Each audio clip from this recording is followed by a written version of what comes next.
Kumusta mga ka-MPBL? Welcome ulit dito sa ating channel para sa mga updates ng MPBL.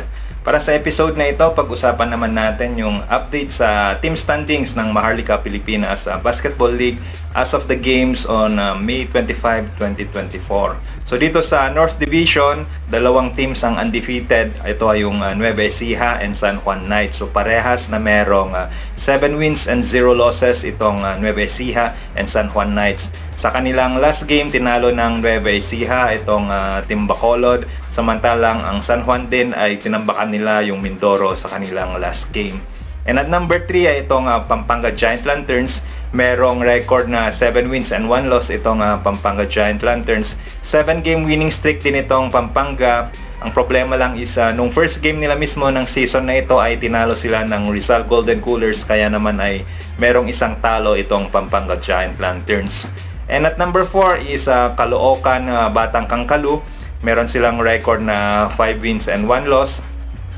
And at number 5, Rizal Golden Coolers, 5 wins and 3 losses. Maganda yung bounce back win nitong Rizal Golden Coolers. Panalo sila sa kanilang last game kontra sa Bataan Risers. And at number 6 is the Manila Stars or Manila Batang Sampaloc. Meron silang record na 6 wins and 4 losses. Interestingly, itong Manila Batang Sampaloc, inactivate na nila sa kanilang lineup itong si Greg Slaughter. So, nag-debut na itong si Greg Slaughter kontra sa Binyan Tatakjel and tinalo nila itong Binyan Tatakjel sa home court mismo ng Binyan.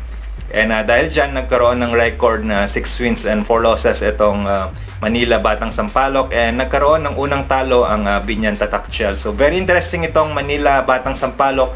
Tignan natin yung kanilang magiging record moving forward kasi ang laki ng expectation ng mga fans kay Greg Slaughter. Sipin kasi natin si Greg Slaughter, if I'm not mistaken, si Greg Slaughter ang unang 7-footer na maglalaro dito sa MPBL. And of course, alam naman natin yung caliber nitong si Greg Slaughter. Galing siyang PBA and then from PBA ay pumunta siya ng B-League. And ngayon nasa MPBL na siya. So a lot of fans are expecting itong si Greg Slaughter na i-dominate niya itong MPBL. Kasi bihira lang naman kasi yung matatangkad na big man dito sa MPBL.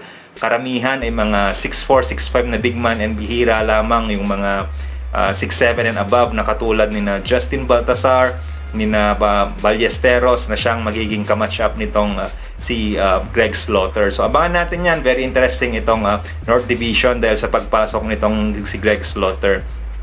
And number 7, tabla. Parehas din na merong 6 wins and 4 losses itong Valenzuela Classic. Isa din ito sa mga interesting team na abangan natin kasi ang laki ng improvement nitong Valenzuela from their record last season. Ngayon, ang dami ng ex-PBA players na kinuha itong Valenzuela and meron din silang young core na kinabubuan ni na Orin Katakutan and sina CJ Payawal. So, ang ganda ding panoorin itong Valenzuela Classic. Especially, ang ganda ng nilalaro ng kanilang mga homegrown players tulad ni na Trasona, ni na Jameson Hero. And of course, ito din si isa sa mga magaling din na point guard, rising point guard ng MPBL, itong si Darrell Manliguez. So, very interesting din itong Valenzuela Classic, one of the most improved team dito sa MPBL.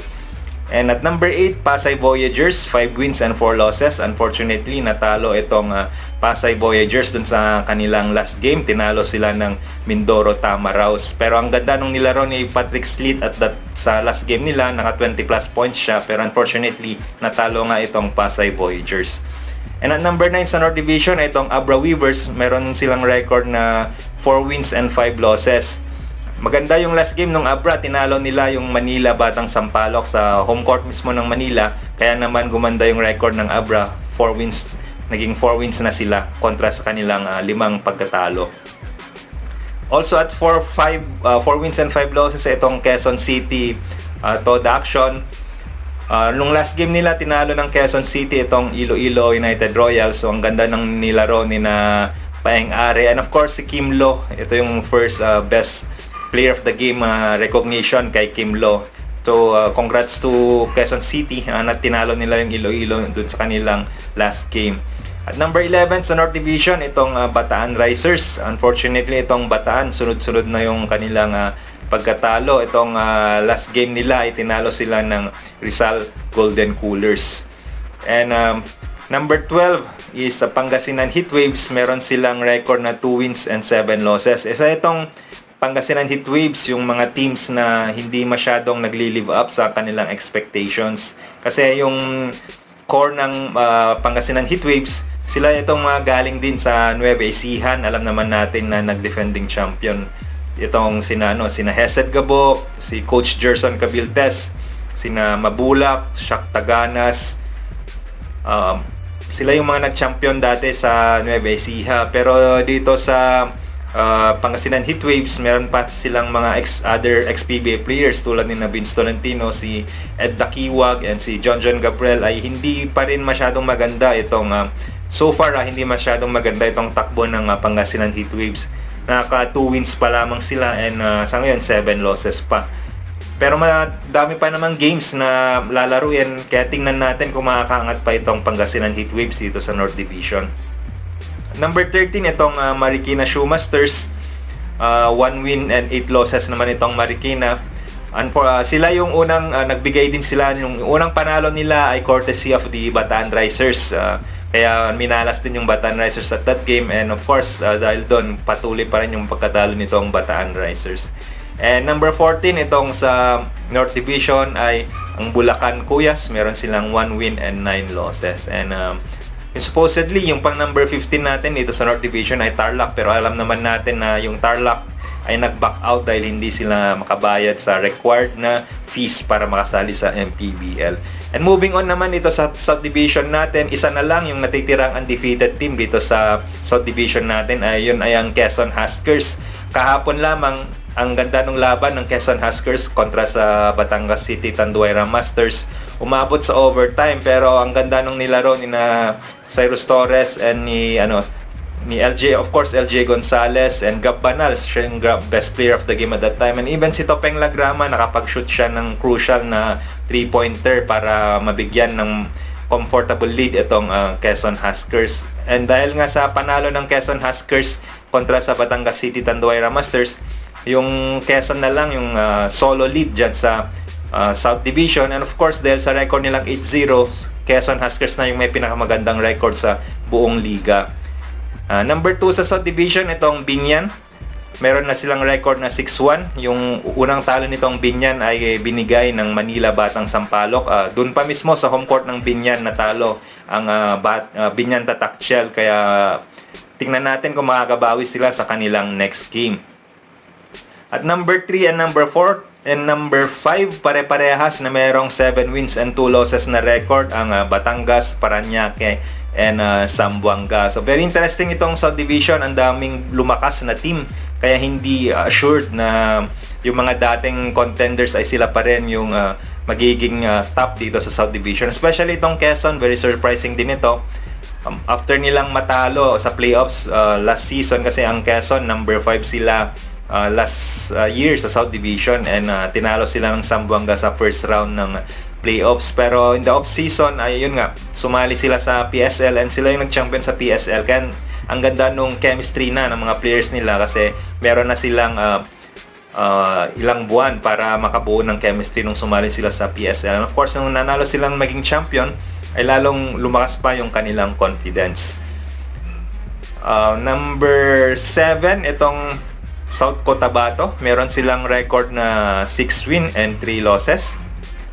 Sunod-sunod itong nasa 3-game winning streak na yata itong sa South Cotabato. Kasi after nilang magkasunod-sunod na losing streak, ay bumawi naman sila, and sunod-sunod naman itong panalo ng South Cotabato. At number 8 is Negros Muscovados, 4 wins and 5 losses. Kakapanalo din itong Negros dun sa kanilang last game, kasi after nilang matalo dun sa for 5 consecutive losing streak, ay finally panalo na itong Negros na Muscovados dun sa kanilang last game. At number 9 is Mindoro Tamaraws. Nag-improve din itong Mindoro Tamaraws. Actually, compared from last season, ang laki na ng in-improve nitong Mindoro Tamaraws. Dati, naka-isang win or 2 wins lang yata sila the entire season. Pero ngayon, with 10 games na nilaro nila ay 4-6 yung kanilang record. And of course, credit goes to the Ken Bono, yung duo ni na Ken Bono and Paul Desiderio. And currently and recently, ang ganda din nung nilalaro ni JJ Caspe, kaya naman pwede na magkaroon ng big 3 itong Mindoro Tamaraws. And number 10 is Muntinlupa Cagers. Meron silang record na 2 wins and 7 losses. Tabla, actually yung number 10 to 12, pare-parehas na merong 2 wins and 7 losses na record. Itong Muntinlupa, Iloilo, and Sarangani. Pare-parehas silang 2 wins and 7 losses. At number 13 sa South ay itong Bacolod. Meron silang 1 win and 8 losses. And number 14 and number 15, tabla. Parehas pa rin na walang panalo itong Bicol, Anjo Dragons, and Imus. Yeah, yan so far mga PBL ang team standings as of the games up to May 25, 2024. And i-recap lang naman natin yung mga nangyari during the past week from May 20 until May 25, 2024. Balikan lang natin yung mga score. So nung May 20, nagpuntang MPBL dyan sa may Bransigio Convention Center. And first game on May 20, tinalo ng Negros Muscovados itong Iloilo United Royals 72-76. Sa second game naman, tinalo ng Batangas City 76-73 ang Quezon City in overtime. And sa final game, tinalo ng Pampanga Giant Lanterns ang Pasay Voyagers 70-65. And nung May 21 naman, nagpunta ng Strike Gymnasium itong MPBL. Sa first game, tinalo ng Caloocan Batang Kangkalo ang Bicol 98-86. Sa second game naman, tinambakan ng San Juan Knights 95-65 itong Mindoro Tamaraws. And finally, sa third game ay tinalo ng Abra Weavers itong Manila Batang Sampaloc 94-68. And on May 22, nagpunta ang MPBL dyan sa may Alonte Sports Arena. Sa first game, tinalo ng South Cotabato 76-72 ang Marikina Shoemasters. Sa second game naman, tinambakan ng Quezon Huskers 100-73 itong Imus Agimat. And sa third game ng May 22 ay tinalo ng Parañaque Patriots ang Zamboanga Master Sardines 65-62. And on May 23, nagpunta ang MPBL dyan sa home court ng Valenzuela Classic dyan sa may West Arena. Sa first game, tinalo ng Muntinlupa 75-71 ang Sarangani Marlins. Ito na yung 2 consecutive wins ng Muntinlupa Cagers. Sa second game naman, tinambakan ng Nueva Ecija Rice Vanguards 95-77 ang Bacolod City of Smile.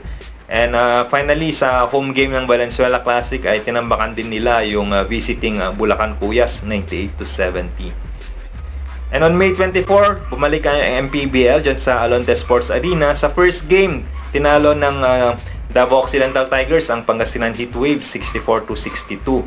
And sa second game naman, tinalo ng Rizal ang Bataan Risers 87-85. So very close game itong first 2 games natin sa May 24. And finally, sa home game ng Binyan Tataktial, yun nga, tinalo ng Manila Batang Sampaloc 79-63 yung Binyan. And ito na yung MPBL debut ni Greg Slaughter. Naging best player of the game siya dito. Meron yata siyang 12 points, 8 rebounds, and 4 assists itong Greg Slaughter on this game. And finally, on May 25, nagpunta ang MPBL for the first time this season dyan sa may Quezon Convention Center. Panalo ang Mindoro Tamaraws 96-88 dun sa first game. Sa second game naman, panalo yung Quezon City Toad Action 74-71 kontra sa Iloilo. And finally, yung napakagandang laban ng Quezon Huskers versus Batangas, panalo yung Quezon 91-89 in overtime. Actually, lamang yung Quezon Huskers 6 points, last 18 seconds na lang yung natitira sa regulation, pero nakahabol itong Batangas City, courtesy of course of Jong Valoria na nakapag almost 4-point play siya, pero hindi niya lang na-shoot yung free throw. Fortunately, na-rebound nila and na-convert yung dalawang free throw. And ang nakapag-tie, game-tying game para pumunta ng overtime ay itong si MJ De La Virgen. Kaya very clutch din itong si MJ. Pero unfortunately for Batangas ay natalo sila sa laro na ito. So yan mga ka-MPBL, yung update natin from last week and yung standings ng MPBL as of May 25, 2024. So abangan lang ninyo yung mga susunod na linggo. Yung next video namin i-upload ay yung schedule ng mga games for the upcoming games from May 27 hanggang sa Saturday next week. Kaya abangan natin yan. Ang dami pang mangyayari dito sa MPBL. Pero hanggang dito muna ang video na ito. Kung di po kayo nakasubscribe, mag-subscribe lamang kayo. Thank you very much.